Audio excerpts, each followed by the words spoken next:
పెసరపప్పు గారెలండి. మిక్సీలో వేసుకొని దాంట్లో 10 పచ్చిమిర్చి వేసుకోవాలి.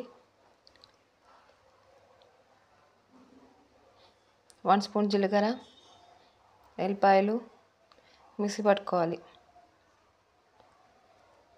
కరివేపాకు వేసుకోవాలి. సబ్స్క్రైబ్ చేసుకోవచ్చు కదండి. ఇవి రొటీన్ అనిపిస్తున్నాయా మీకు?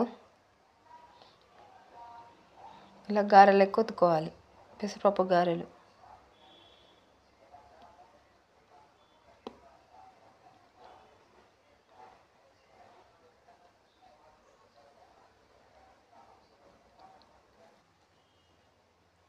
గారెలు ఇలా వేసుకోవాలి. బౌల్లో